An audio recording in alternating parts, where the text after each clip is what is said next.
So happy weekend mga kanter and God bless adi mga kanter 2026 of the year karon mga kanter. So ito po mga kanter ating tiningnan, ito po ay isang hole na ito ay isang kamay. To ibig sabihin ito mga kanter ay dito talaga ang kanyang marka mga kanter na ibig sabihin ay titingnan natin mga hunter kung saan ba ito nagturo. So itong malaking bato mga hunter ay mayroon talagang mga marka. So mayroon siyang hole at saka mayroon siyang mga dot. So mayroon siyang triangle. So ibig sabihin mga hunter ay nasa unahan pa ito mga hunter. So itong bato mga hunter ay parang isang tingnan natin parang kung tingnan natin mga hunter ay parang palaka kung tingnan natin sa malayo mga kanter. So ibig sabihin nito mga kanter ay tingnan natin sa malayo mga kanter. So yung mga kanter may sarong ibig din sa mga kanter ay nasa ito harap nito mga kanter ay sa norte mga kanter. So sa unahan natin mga kanter ay tingnan natin kung ang nakalagay sa unahan nito maganda itong bato. So ibig sabihin mga kanter ay papunta po tayo sa norte mga kanter kung ano talaga ang nakalagay doon sa unahan. So mamaya mga kanter ating titingnan kasi yan po ang nakasabi niya mga kanter ay tingnan po daw natin sa norte. So nakaharap itong bato mga kanter sa norte. So puntahan natin mga kanter kung ano ang nasa norte mga kanter. So tingnan natin mga kanter. So maglakad-lakad tayo. So ito po ay mga siguro mga 30 meters yata mga kanter galing dito sa yung bato. So ito po yung nakita natin sa norte mga kanter, isa po yung triangle na malaki. So hindi ko natin yan sinukat, pero ibig sabihin ng mga kanter, ito po yung nagtuturo kung saan pupunta tayo maghukay o saan nakalagay ang tamang deposito mga kanter. So ito po yung mga kanter, yung may iba pang mga marka na ang kurlak. So ibig sabihin nito mga kanter, kapag triangle ay na doon tayo pupunta sa east. So karamihan nito mga kanter ay meron itong degree. So ang degree ito mga kanter ay kumuha ka ng kumpas at kumpasan mo. Ito po ay pag triangle ay nasa 45 o 50 degree mga kanter ang doon tayo pupunta sa unahan. So kumuha ka ng kumpas at ang direksyon nito mga kanter ay 40 o 50 degree mga kanter.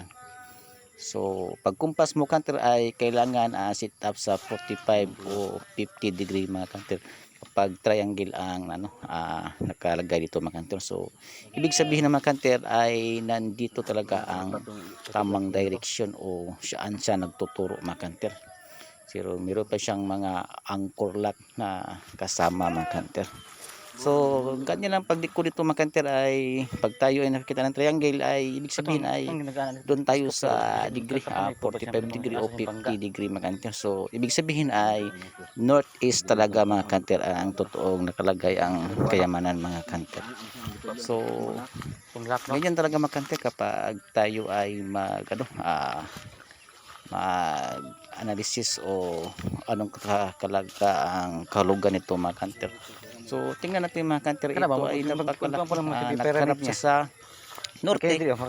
Tapos ang sa norte ay mayroong nakitang na isang triangle. So nagpasa man siya doon sa 45 degree mga kanter. So ito po yung nagtuturo na ang confirmation niya mga kanter ay nandoon sa norte. So yung norte mga kanter ay alam na natin, nakita yung triangle, ibig sabihin ay nandoon sa northeast mga kanter ang kanyang direction mga kanter.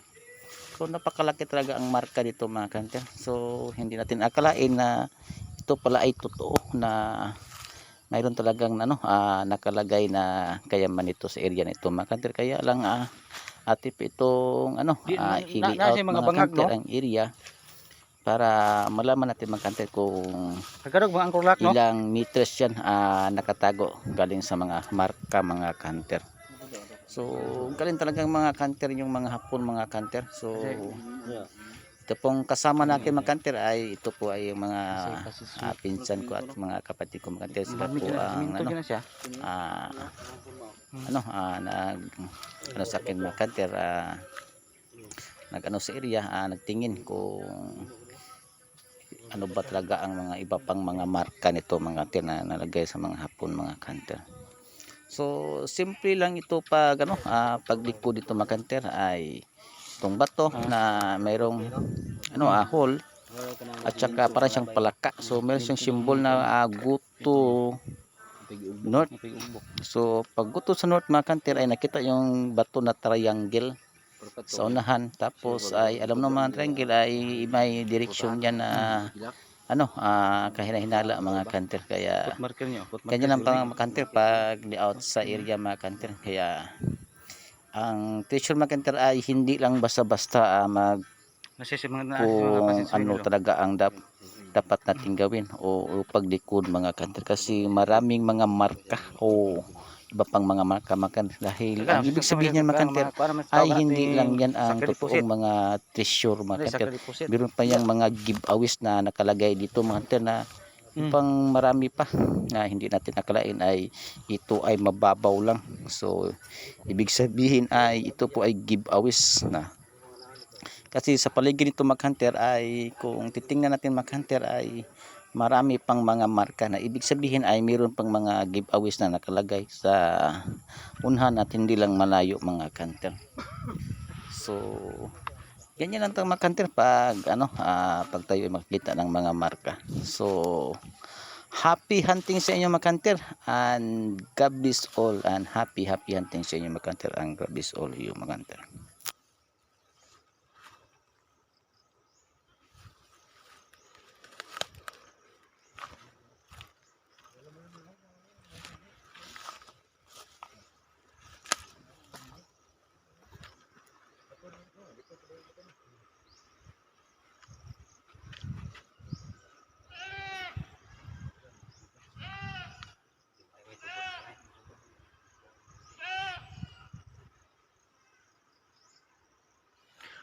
Pag compare ako kag tulo ka bato nga nagkuan nil.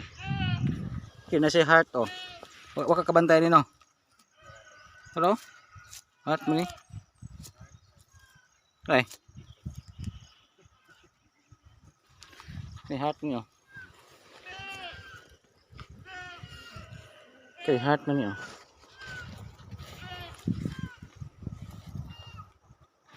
Heart na.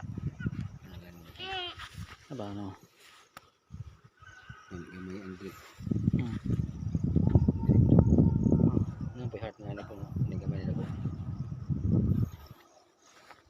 Dati siya pagka-heart ta. Kabot yung ibaw ko ng ano. Oh, heart niya siya. Ang heart na ba kinay man ka heart na. Pag dili sa inyo ka. Perfect heart ba. Kaya man kana ba mana yan tumoy. Kinay yan ang heart. May ko ito. Pwede siya kikinin sa dako to nga buti nga ito de. Basta na yung mga For diamond man siya nag-confirm sa tulo ka. na yung mga heart na pila po ito. Ang bangag mo. Tapos ang bangag. Muna ito sa kopya gyud. Ang lapos na na. Nga na ba? Ang butang na dito na kadirig na. Kalak. Iskop. Kay padungo masayuta di man pasakay mo. Ito no. Muna ito iskop. Ang heart pag niya, hanap si Andrea. Sa ibangag. Iskop ko Dito sa Tiorok. Dire. bubuan ang tubig yan, bubay tubig yan. Ano ra yung kuno? Ano yung kuno? Pero Bubuan ang tubig yan, anak hagbungan to.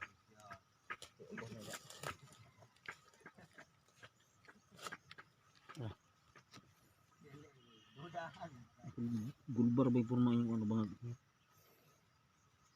nara na yung paksit niya. Ano? Muna siya tura? Dili sa igo. Ha? Ingat ang balaka ko, ingat ito. Gaubo na.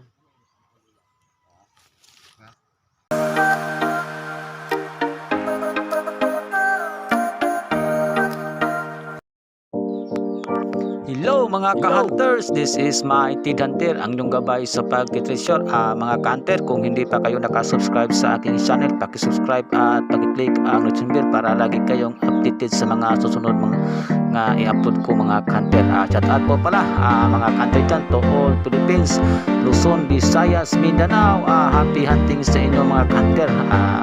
Mga ka-hunter, kung ano mga ka-hunter, lagi po tayo humingi sa ating may kapal na bigyan tayo ng kaalaman o karunungan para may cover natin ang mga treasure sites sa ating mga area mga ka-hunter. So mga ka-hunter, shout out po pala sa mga nag-hunting dyan. Palagi lang tayong mindset mga ka-hunter para okay ang ating mga